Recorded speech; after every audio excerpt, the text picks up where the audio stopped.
under the new CBA.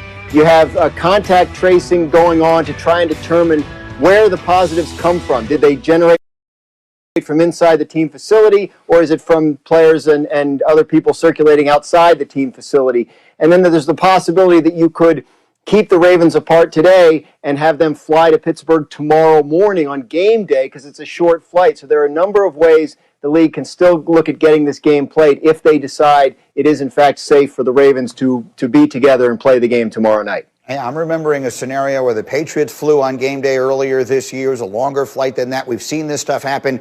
It's the primetime game on Thanksgiving, which is the NFL's biggest day of the year. If they can play this game, you know they're going to. Meanwhile, let's focus on the team itself. Dominique Foxworth, you're a former Raven. There's been a lot of conversation, a lot of doubt of them on this program this week. What can you tell us about what you're seeing from Baltimore?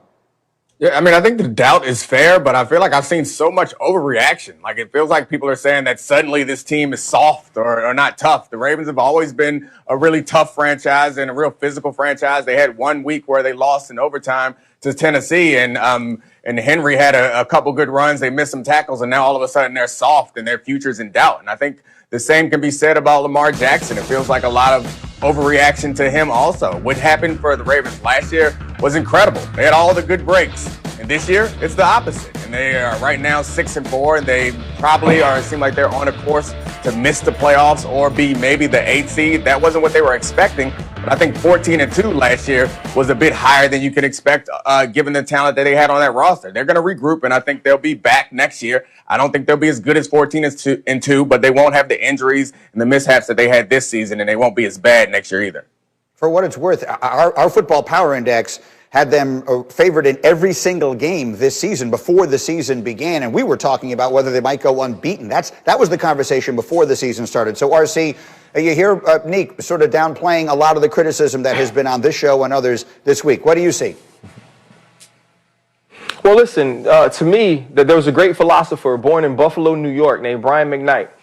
He had a song, and he said his shattered dreams and broken heart were mending on the shelf. That's where the Baltimore Ravens are going. Because when you think about dreams, when you think about expectations, that's how this team is judged. And I agree with Dominique. If we're just looking at this team in the vacuum of 2020 and they're 6-4 and they're having some struggles because some people are injured, I think we see it a different way. But we have to remember, this team was 14-2. This team was dominant last season, and coming into this season, we expected them to be even better. Like you said, Greeny, we were talking 16-0. So that's the prism we view them through. We view them through the prism of being 5-1 before playing the Pittsburgh Steelers, and now watching them struggle, watching them not be physical, seeing other teams take advantage of things that the Baltimore Ravens usually pride themselves on. And so that is an issue. That's an issue that will make you start to look at your team holistically and say, as we are constructed, as this coaching staff goes, can this team win a championship? Because the Baltimore Ravens, that's their ultimate goal. And when you have Lamar Jackson, who's one of the greatest talents in this league, you have a great coach, you expect the results, and they aren't getting those. And if they lose to the Pittsburgh Steelers, I believe the heat turns up in Baltimore. Yeah, that would put them at 6-5 and very much on the fringe of the playoff chase. Desmond, as you watch them play, do they look like a team to you that needs a significant overhaul, or has this been the product of some injuries and some bad luck? I think it's the latter of the two, some injuries and some bad luck. You look at the offensive line, they've been decimated by injuries. You got guys playing out of position, so that's going to hurt you. And then I believe that you look at Lamar Jackson, he's experiencing that MVP curse, meaning that now, since he reached this height, he's trying to get back up to that height, and he's pressing. He's trying to be what he was a year ago, as opposed to trying to just let the game come to him, take what the defense gives him, and go out there and execute the offense. So at this point, the injuries has really hurt them. And then you're dealing with a quarterback who was an MVP a year ago, who's now still trying to play up to that type of status. So that's where they sit right now. Again, it begins with whether they'll even be able to play tomorrow night or not. We'll keep a close eye on that.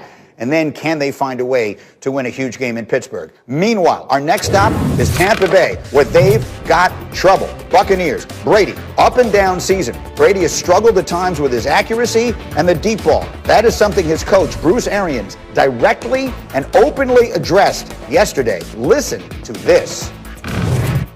We've had the guys open, we just missed them, and there are times when coverage dictates you go to that guy. I think we can do a better job utilizing the deep ball in our game plan, more of or less of. So each and every week's so different. But when they're there, we need to hit them. We can't have them going off our fingertips, and we can't overthrow them. Other than the deep ball, I think he's getting confused a few times with coverage. That might be causing some inaccurate balls, but I don't see it at all in practice. We're not missing the deep ball in practice, that's for sure. So it's just a matter on Sundays hitting them. Wow. What the actual heck did he just say? Dan You know what you Graziano, wanted to say, Greeny? I did the best I could. RC, I'm going to give it to you first. Graziano, I'm coming to you, but just, RC, when you heard that, when you first heard those comments, what was your first reaction? That was it. Like my eyes bugged out of my head. I actually had no words because this is new. It's not even just about Bruce Arians and Tom Brady. We just don't hear this about quarterbacks in general. Most times you want to protect your quarterback. So many times I've been in meetings where I would hear Coach Tomlin or hear a coach talk to a quarterback a certain way, and then when you listen to the press conference, you'd be like, you didn't say none of that in the meeting Monday morning. It wasn't none of that. Oh, he got better. He did, but that's kind of what you're used to. And so this is a new thing for us all. I believe this is a new thing for Tom Brady. But it made me think about friendships, right? Like it made me think about homeboys. Like Dom is my homeboy, right? Dom be wrong sometimes. Right, he's gonna do some things that I don't necessarily agree with, but because of the code though, like if Dom is wrong in front of all y'all in the meeting, I'm not gonna say he wrong. And I'm talking about on a personal level. I'm gonna back Dom. I'm gonna be like, yeah, Dom, you right. They ain't treating us right. Let's go. We walking out in solidarity. But then when we get in the green room, I'm gonna be like, bro, you was tripping. Like, we gotta go fix this. But publicly, we don't usually see these things happen. I think it's a part of the relationship. It's a part of not having that chemistry.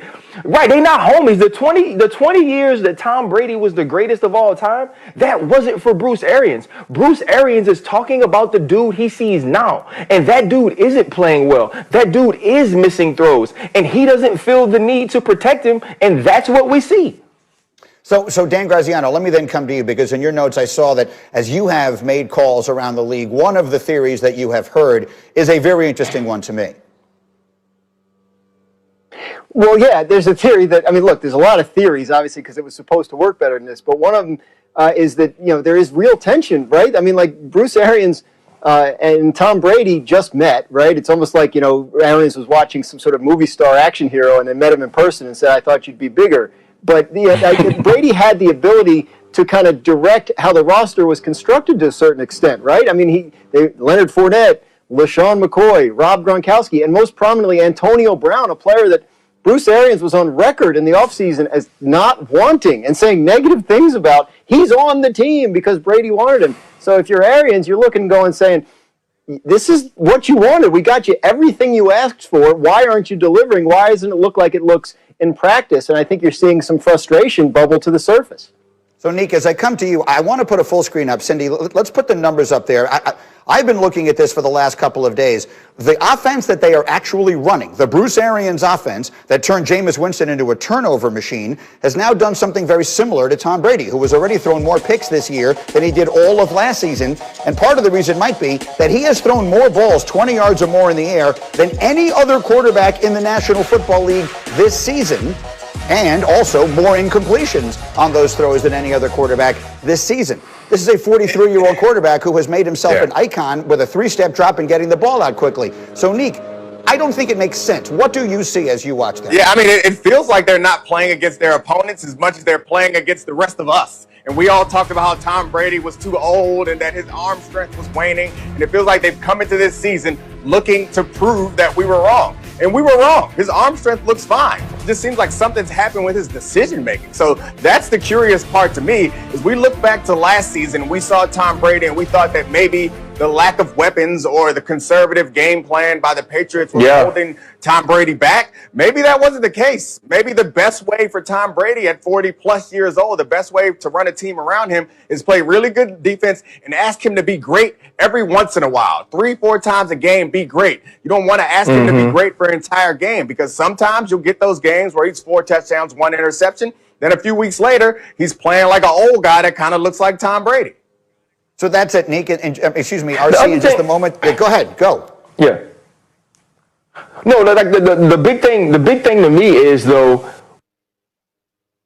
we can't get here and say, okay, because when he gets in the game, these things don't work out, that it's the coach's fault or that it's on Bruce Arians or it's on Byron Leftwich, because these passes are completed in practice and these dudes are actually open in the game. Tom Brady is missing them. Whether it's the Carolina Panthers, the Los Angeles Rams, there have been open people downfield that Tom Brady has missed. And then you get games like the Los Angeles Chargers, the Las Vegas Raiders, the Carolina Panthers early on in the season where he hits. That's the frustration. The frustration is like, have you ever been to Disney World? Right? When you look at Disney World on commercials and when people show you pictures, that junk looks amazing. And then you get there and you realize it's hot as hell in Orlando. And it's that if you don't have no fast pass, you got to stand in line. And that junk is not as fun.